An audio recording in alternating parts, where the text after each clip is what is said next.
ang sakit ng mga may edad na guys. At magtataka ako kung bakit hindi kami magkatabi ni Mr. Paminsan kapag. Hi guys, good afternoon. Nagluto ako ng lumpia. Kanina ko pa hinahanap itong camera pero hindi ko mahanap-hanap. Pero yes, nagluto ako ng lumpia. Parang ready na ba ito? Ang dami, malalaki, matataas. Putulin ko na lang siya mamaya pagkatapos niya maluto. Ito siya oh. And excited na ako sa ating spring kasi nga magsugod na ta, mag-start na taog linis sa labas at ang dami kong mga lilinisin and yun siya. Ang dami kong order rin na liso para gulay like ampalaya, mag-order ako ng ampalaya, kangkong kasi ang kangkong natin is wala na, and then kangkong is really good guys, so kaya yun, magtanim talaga ako ng kangkong every year kasi I want it. I want kangkong.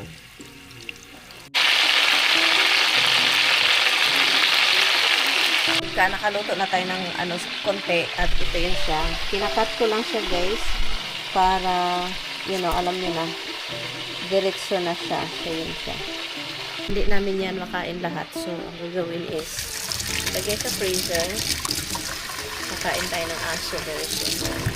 Yan siyang balihin. Pinatikim ko kay asawa. Masarap daw. Masarap naman talaga ang lumpia eh. Kahit hindi mo pa lagyan ng maraming karne, basta may konting karne, maraming gulay, masarap talaga siya. Iwan ko kung bakit. Kaya yung ibang lahi, every time na kakain sila ng lumpia, alam talaga nilang Filipino, ang masasabi nila Filipino ay lumpia. Masarap talaga siya. Iwan ko kung bakit.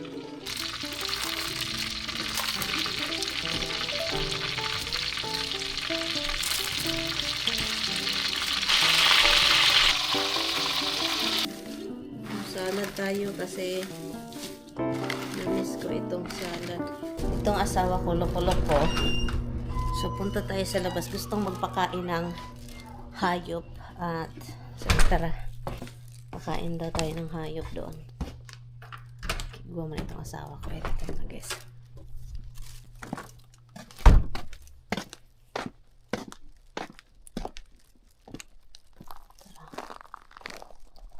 Ang dilim na. Ang dilim, magpakain pa talaga tayo.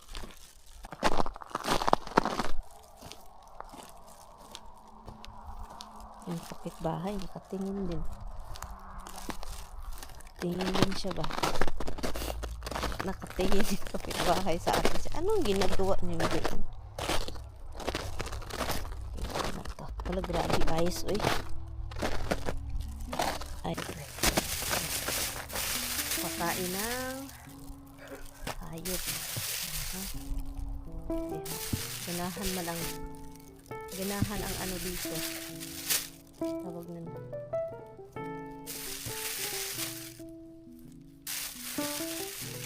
Hindi magbalik-balik dito rin. Magbalik sila.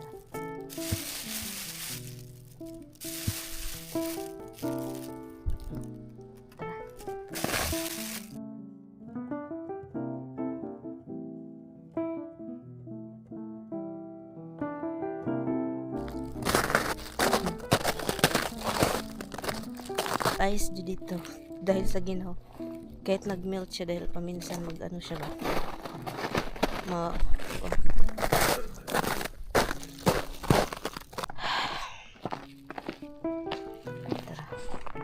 tara, pasyok.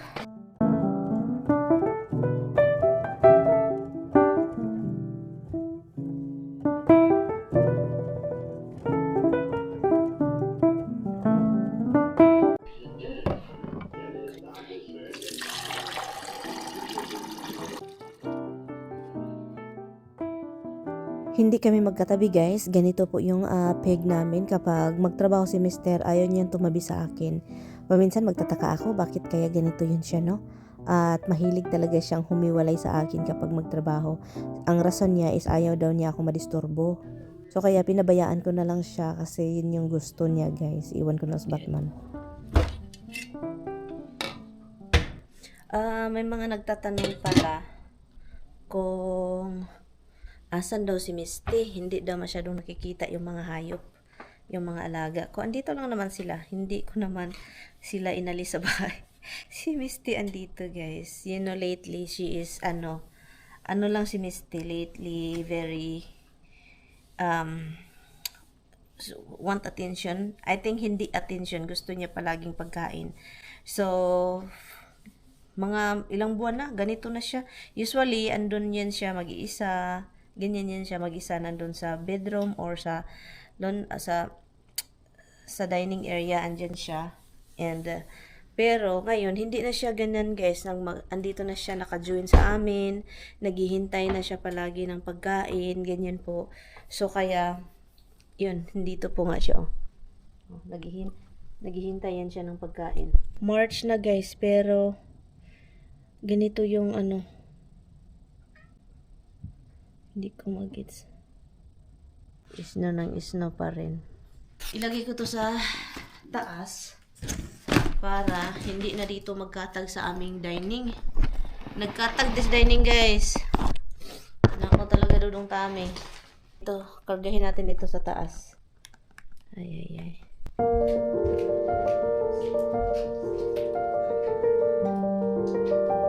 Parang may puwang.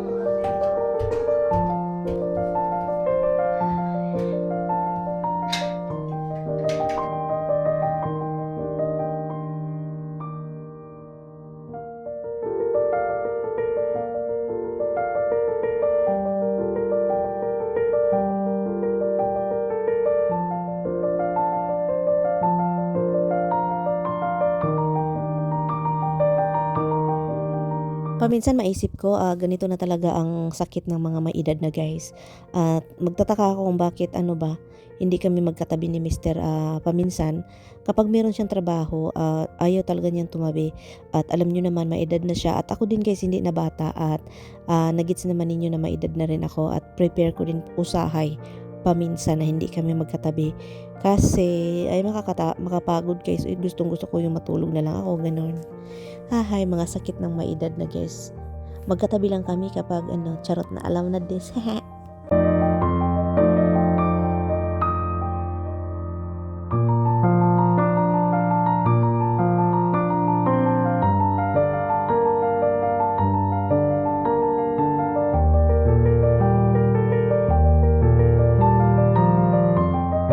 Ang snow is sobrang laki. Yung nahuhulog na snowflake, ang laki guys, promise. Ang tignan nyo ang laki guys, isang tagak lang yan doon tignan nyo doon, ang ganda doon tignan nyo guys, ang laki, promise, ang ganda. Ang ganda, ang laki ng snowflake na nahuhulog guys, para siyang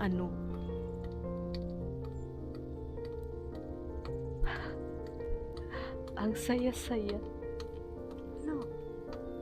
Ang ginaw pero ang sarap. Ang sarap sa feeling. Hello tignan niyo doon ang ganda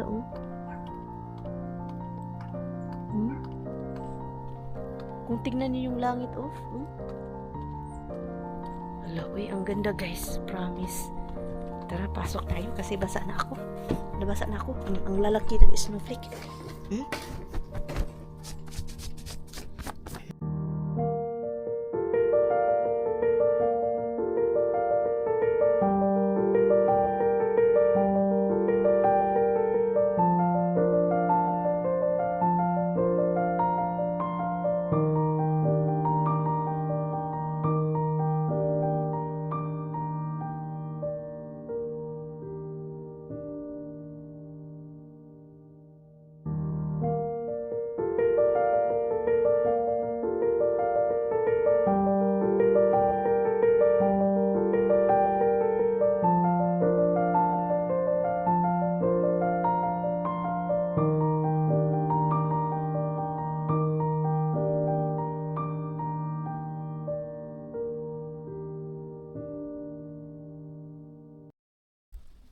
kids are hungry.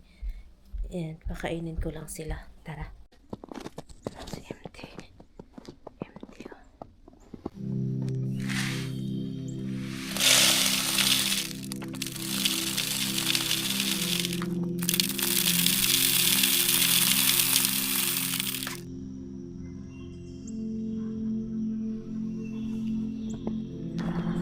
Tara guys. May kaunting snow sa ground dahil nga nag-snow dito, di ba? So may kaunting snow na ano doon. No? Mahilis lang yun siya.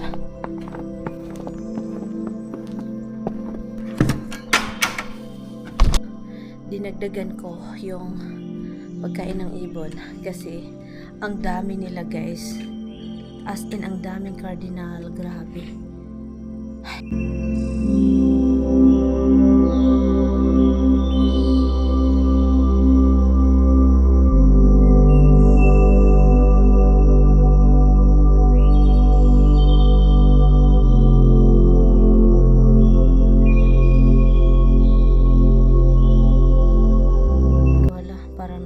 Sila, so dalawang feeder na lang yung nilagyan ko.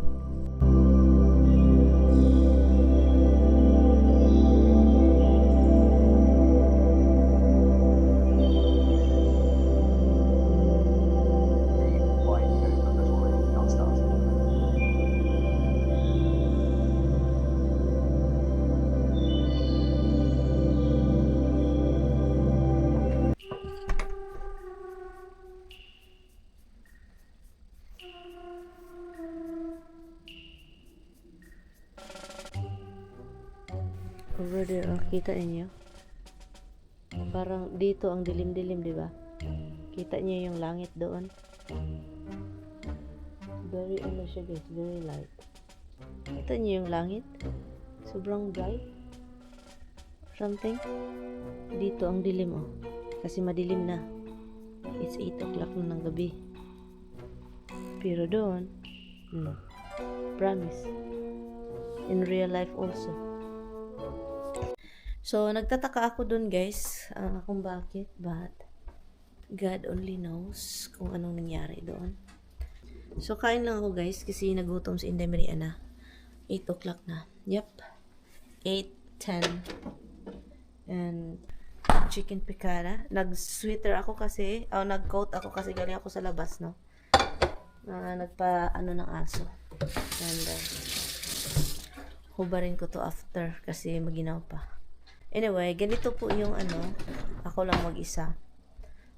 It's very, very sad kapag ako lang mag-isa. People guys, maraming nagtatanong, maraming nagsasabi kung bakit si Mr. nagtatrabaho pa siya. Ay dahil po yan kasi gusto po niya guys. And also, he wants, basta gusto niya magtrabaho. The rice without chicken.